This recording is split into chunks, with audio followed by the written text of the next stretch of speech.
Hello guys, कैसे हो आप सब। मैं काफ़ी देर बाद वीडियो बना रही हूँ।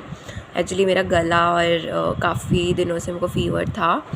मैं बना नहीं पाई वीडियो, तो आवाज़ तक नहीं निकल पा रही थी। According to weather, weather change हो रहा है, उसकी वजह से सब लोगों को दिक्कत हो रही है। इवन मुझे भी हुई है। मेरा गला बहुत ज़्यादा ख़राब है। बट स्टिल मैं वीडियो अपलोड करने जा रही हूँ। मुझे एक रिक्वेस्ट आई थी कि एरिस्टोटल के और टॉपिक्स कराओ। So I choose topic slavery by Aristotle. So what is about the introduction, influence, and important works of Aristotle, right? Then we will start from the nature of the slavery, as Aristotle explains slavery in 3 parts. First of all, a person who is not his own by his own nature but belongs to another, it is a human being, he is basically a slave. एक person जो he is not his own, वो खुद का नहीं है अपनी nature से, but वो किसी और से बिलोंग करता है, किसी और ह्यूमन से बिलोंग करता है, वो बेसिकली एक स्लेव है। टाइप ऑफ एग्जांपल कि हम लोग एक स्लेव रखते हैं, मतलब एक सर्वेंट रखते हैं अपने घर पे, तो वो बेसिकली हमारे से बिलोंग करता है, किसी और से नहीं। Then the person who despite being a human being is an object. एक पर्सन एक ह्यूमन बीइंग है ऑफ प्रॉपर्टी, एक उससे प्रॉपर्टी माना जाता है। And remain subordinate to another is called slave, कि उसे एक प्रॉपर्टी मान लिया जाता है कि हाँ स्लेव है। एक कभी वो किसी का स्लेव बनता है तो कभी वो किसी का स्लेव बनता है, not a permanent one, right. Then third, object of the property which is the instrument of action and which can be separated from the owner of the property is the slave. Slave कि अपने owner से अलग हो जाना, वो किसी और, मतलब किसी और ने उसको जीत लिया है तो फिर वो भी एक स्लेव है। वो थर्ड उसकी एरिस्टोटल की थर्ड थिंग हो गई। देन जस्टिफिकेशन क्या दी है स्लेवरी की? स्लेवरी नेचुरल प्रोसेस है एक, according to Aristotle slavery is an natural process. Fine.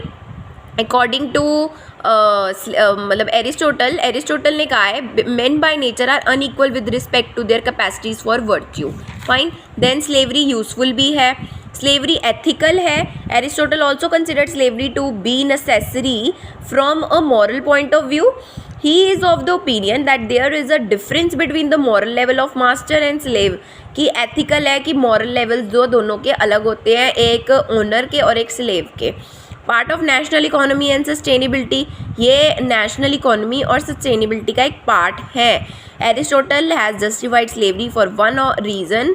During his time slavery was prevalent in most the entire Greek world, कि उसके टाइम पे स्लेवरी जो है बहुत ज़्यादा थी। और the Greek city states has a large class of slaves and the economy rested on them, कि इकोनॉमी उन पे ही मतलब उस पर ही प्रभावित थी, कि उसी से ही हमारी इकोनॉमी बढ़ती थी। बहुत स्लेव्स थे उस टाइम पे। Slavery in the interest of society as a whole, कि स्लेवरी इंटरेस्ट था सोसाइटी का। ऑल ओवर जो है स्लेवरी फैली हुई थी जब एरिस्टोटल के टाइम पे। Justification of slavery from a prudential point of view, according to slavery the principle, according to Aristotle the principle of governing is prevalent in the whole world, कि पूरे वर्ल्ड में prevalent थी। This principle is not only in the society में ही सीमित नहीं था, but also in unconscious thing. For example instruments are either big or small, कि इंस्ट्रूमेंट्स बड़े भी होते हैं और छोटे भी होते हैं, स्लेव्स बड़े भी होते हैं और छोटे भी होते हैं। वॉर बेस्ड, कि किसी ने जीत ली एक जगह तो वो स्लेव्स बन गए उनके, that's it, right. Then comes the kinds of slavery. Slavery is of 2 types, natural slavery and legally slavery, कि naturally जो born जो लोग हैं वो slavery में माने जाते हैं। legal जो जिन्हें war में जीता जाता है वो legal हो जाते हैं। fine. Human conditions proposed by Aristotle about slavery. Slavery is the natural, it is not based on dynasty, right?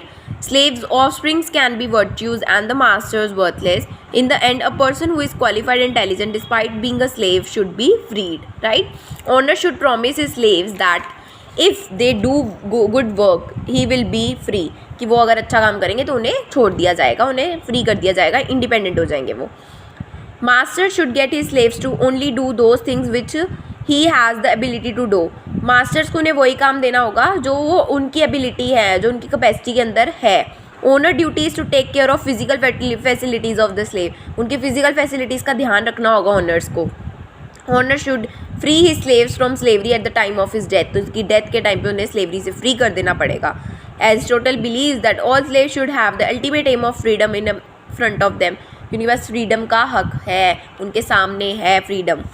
Criticism करते हैं बहुत लोग एरिस्टोटल की इस थ्योरी को, एज स्लेवरी इज़ अननेचुरल. लोग मानते हैं कि स्लेवरी अननेचुरल प्रोसेस है. Then slave practice is not natural in any way. There is a natural equality in human being, right. Human group division is not possible. Human की group division नहीं की जा सकती. और Aristotle slavery is propounded into 2 different ways which is not possible as groups can not be divided. Group को divided नहीं किया जा सकता. कंजर्वेटिव बिलीव क्या है? Aristotle belief is that only natural slave could be in limit so that he can understand his duty of slavery, but this belief is wrong according to critics. Paradoxical belief क्या था? Aristotle's theory of slavery is contradictions थी उसकी. On the one hand, the objective of the state is to provide the best life to men, and secondly, he deprives some people of the attainment of life. Impractical मानी जाती थी कि practically वो applicable नहीं हो सकती थी उसकी थ्योरी. और फिर अनसाइंटिफिक थ्योरी थी उसकी कि critic says that Aristotle who gave political science the form of science declared slavery appropriate and give a black vessel on the bright head of science. Undemocratic principle is on the 2 grounds: freedom and equality, which is opposite to democracy. So if anyone wants to ask anything, they can comment. And if any problem, get my notes. It's very in nominal cost, so you can take all my notes. So please like, subscribe and share my channel. And sorry for too late. Sorry.